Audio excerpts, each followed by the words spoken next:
Hello दोस्तों, मैं अर्जुन, आप सभी का गुरुकुल टीम यूट्यूब चैनल पर स्वागत है। आज हम एक महत्वपूर्ण टॉपिक देखने वाले हैं। इस टॉपिक का नाम है आवर्त सारणी पीरियडिक टेबल। पीरियडिक टेबल के बारे में जो इतिहास रहा है, तो पीरियडिक टेबल में सबसे पहले पीरियडिक टेबल के खोज का या सैद्धांतिक रूप से पढ़ने का जो प्रयास डॉबरेनर साहब ने किए थे। डॉबरेनर का जो नियम था वो नियम था त्रिक नियम।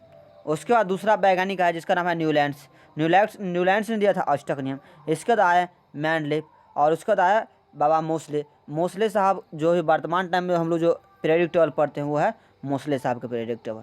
उनमें प्रथम डॉबरेनर साहब का पीरियडिक टेबल और न्यूलैंड्स का और मैंडलिव का जो सभी था वो सभी था एटॉमिक मास, मतलब परमाणु द्रव्यमान के आधार पर ये सभी था। लेकिन मोसले का मोसले का जो पीरियडिक टेबल है वो एटॉमिक नंबर पर है। तो सभी में यही अंतर है। चलिए सबसे पहले हम पढ़ते हैं डॉबरेनर का त्रिक नियम।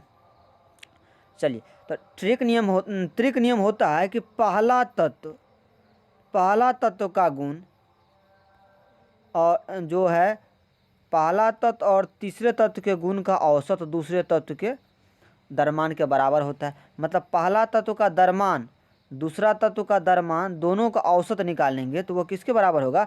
बीच के बराबर मतलब होगा। तो वह क्या होगा? मेरा सही होगा। मतलब यहाँ जैसे ए बी सी लिख दिया तो ए बी और सी, तो ए प्लस सी बटा टू, तो ए प्लस सी बटा टू यदि बी के द्रव्यमान के बराबर आएगा तो हम समझेंगे यह यहाँ क्या है? त्रिक नियम लागू हो रहा है। अब चलिए चलते हम सीधे प्रश्न की ओर। त्रिक नियम, अच्छा एक चीज़ और, यह डॉबरेनर साहब जो थे यह जर्मन वैज्ञानिक थे। डॉबरेनर साहब जर्मन वैज्ञानिक थे। न्यूलैंड साहब जो अंग्रेजी वैज्ञानिक थे। चलिए, तो करा अगला प्रश्न हम चलते हैं सीधे जो ग्रुप डी 2018 में पूछा गया यह क्वेश्चन है। कह रहा है निम्नलिखित ट्रायड नियम में से कौन सा एक डॉबरेनर के ट्रायड का प्रतिनिधित्व करता है? तो यहाँ इसका सही जवाब होगा ऑप्शन नंबर ए। और ऑप्शन नंबर ए होगा कैसे, थोड़ा इसको भी हम देख लेते हैं।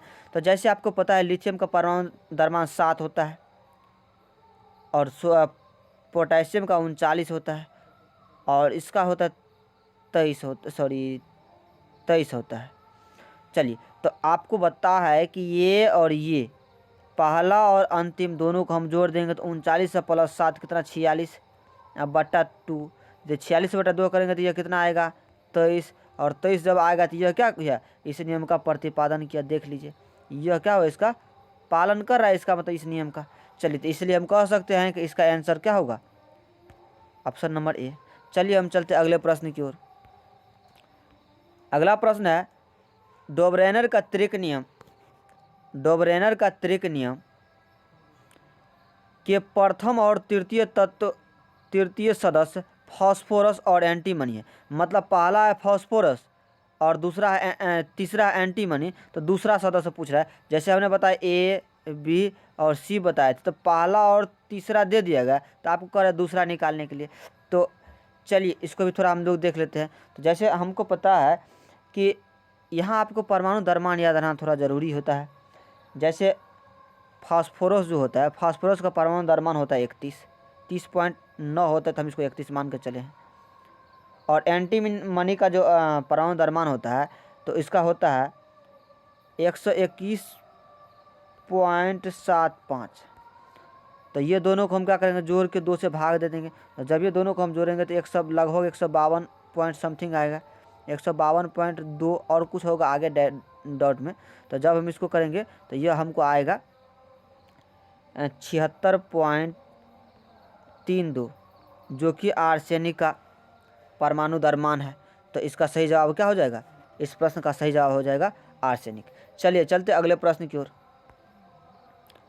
अगला प्रश्न निम्नलिखित में से कौन सा डॉबरेनर का त्रिक नियम का सदस्य है? निम्नलिखित में से कौन सा डॉबरेनर का त्रिक नियम का सदस्य है?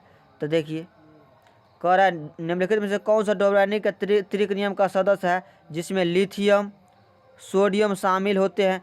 तो लिथियम और सोडियम जिसमें शामिल होता है हम आपको तुरंत पढ़े थे। तो एगो लिथियम का हो गया 7 और सोडियम हो गया 23। तो अगला क्या होता था, पोटेशियम होता जिसका होता था 39। तो यह इसका सही जवाब हो गया क्या, पोटेशियम। चलिए चलते अगले प्रश्न की ओर। अगला प्रश्न है, एल्युमिनियम ऑक्साइड की प्रकृति होती है। तो इस प्रश्न का सही जवाब होगा उभयधर्मी। आपको पता है कि यहाँ जो जितने भी धातु होते हैं, धातु प्राकृतिक रूप से क्षारीय होती है, धातु प्राकृतिक रूप से क्षारीय होती है, और अधातु प्राकृतिक रूप से अधातु जो है, अधातु और अम्लीय। अधातु क्या होते हैं, अम्लीय होती है। तो यहाँ ध्यान दीजिएगा, अधातु अम्लीय होता है जबकि धातु क्या होता है, क्षारीय होता है। तो आपके मन में एक प्रश्न उठा होगा कि यहाँ एल्युमिनियम भी तो एक धातु है। हाँ, एल्युमिनियम भी एक धातु है, लेकिन कुछ कुछ धातु उभयधर्मी ऑक्साइड बनाते हैं, जैसे zinc, aluminium, barium, chromium, gallium इत्यादि है। इससे संबंधित हम एक ट्रिक बना के आपको डाल देंगे, आप देख लीजिएगा इसको, और यह कॉन्सेप्ट आपको बिल्कुल क्लियर हो जाएगा। चलिए सीधे चलते हैं अब अगले प्रश्न की ओर। अगला प्रश्न है, निम्नलिखित में से किस धातु को चाकू से आसानी से नहीं काटा जा सकता है। निम्नलिखित में से किस धातु को आसानी से चाकू से नहीं काटा जा सकता है। अच्छा, एक चीज़ आपने पढ़ा होगा कि जो वर्तमान पीरियोडिक टेबल है तो उसका होता है, पहला होता है हाइड्रोजन, लिथियम पहला वर्ग में,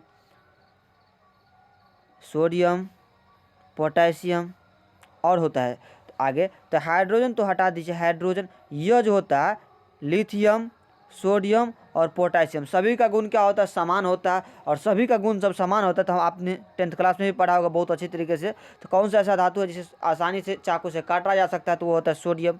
और इसी तरीके से गुण होता है लिथियम और पोटेशियम का। तो इसका जो कर कौन सा नहीं काटा जा सकता है, तो सही इसका जवाब क्या हो जाएगा, एल्युमिनियम। एल्युमिनियम को हम क्या कर सकते हैं, चाकू से नहीं काट सकते आसानी से। चलिए चलते हम अगले प्रश्न की ओर। अगला प्रश्न है, डोब्रेनर ने 3 तत्वों के समूह की पहचान कर उन्हें क्या कहा।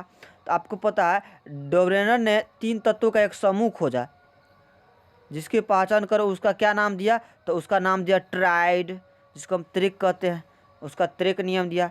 डोब्रेनर ने 1817 ईस्वी में नियम दिया था। डोब्रेनर जर्मनी के वैज्ञानिक थे। चलिए चलते अगले प्रश्न की ओर। अगला प्रश्न है कि जब तत्व को परमाणु भार के बढ़ते क्रम में व्यवस्थित किया जाता है, जब तत्व के परमाणु भार को बढ़ते क्रम में व्यवस्थित किया जाता है तो बीच वाले तत्व का परमाणु भार अन्य 2 तत्वों के परमाणु भार के लगभग औसत होता है। आपको पता है यहीं का है ए बी सी, तो ए और सी का जो औसत होगा बी के बराबर होगा। आपको हम कई बार बता चुके हैं। यह कौन सा नियम होता है, त्रिक नियम। तो डोब्रेनर का यह त्रिक नियम है। यह भी क्वेश्चन देखिए, हर क्वेश्चन पूछा गया है। चलिए चलते अगले प्रश्न की ओर। और यह सारा क्वेश्चन 10th क्लास के लिए भी बहुत ज़रूरी होता है। तत्वों के आवर्ती वर्गीकरण 10th क्लास का भी एक चैप्टर है। चलिए चलते अगला प्रश्न। अगला प्रश्न है कि परमाणु संख्या के आधार पर तत्वों का वर्गीकरण किसने किया था। परमाणु संख्या के आधार पर तत्वों का वर्गीकरण किसने किया था। तो आपको हम बताए थे कि शुरुआत के आने वाले 3 वैज्ञानिक, डोब्रेनर, न्यूलैंड्स और मेंडलीफ, यह सभी क्या किए थे, परमाणु द्रव्यमान को आधार माने थे। लेकिन ध्यान रखिएगा, एक व्यक्ति आया जिसका नाम है क्या, मोसले। मोसले ने क्या किया था, परमाणु संख्या को आधार माना था, एटॉमिक नंबर को आधार माने थे। तो इसका सही जवाब क्या होगा, मोसले। चलिए चलते अगले प्रश्न की ओर। अगला प्रश्न है, डोब्रेनर ने उत्प्रेरक के रूप में डाइस पर पहला अवलोकन किया था। तो यहाँ कर रहा है डोब्रेनर साहब ने पहला अवलोकन जो उत्प्रेरक के रूप में किया था वो कौन था। ऑप्शन देखिए, ऑप्शन नंबर 1 है सोना, एयू, औरम, निकेल, प्लेटिनम और अर्जेंटीनम। इस प्रश्न का सही जवाब है प्लेटिनम।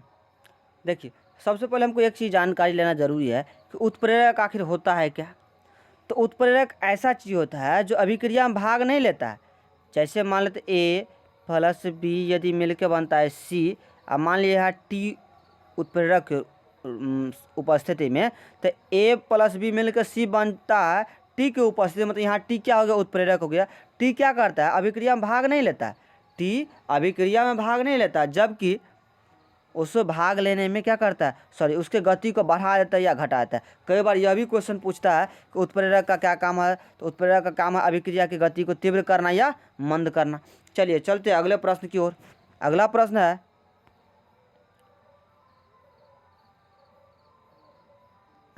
है, अब चलते हैं मेंडलीव के आवर्त सारणी। यह थोड़ा इससे ज़्यादा क्वेश्चन पूछा जाता है कि इसका तो सबसे पहला फेमस क्वेश्चन ही होता है कि आवर्त सारणी का आविष्कार किसने किया था।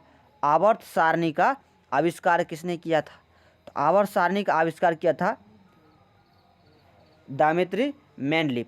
तो देखिए इससे पहले आपने जो पढ़ा था वह तत्वों का वर्गीकरण था, उन्होंने कोशिश किया था तत्वों को हम कैसे वर्गीकृत करें। लेकिन अब हम चलते हैं मेंडलीव से संबंधित नहीं है।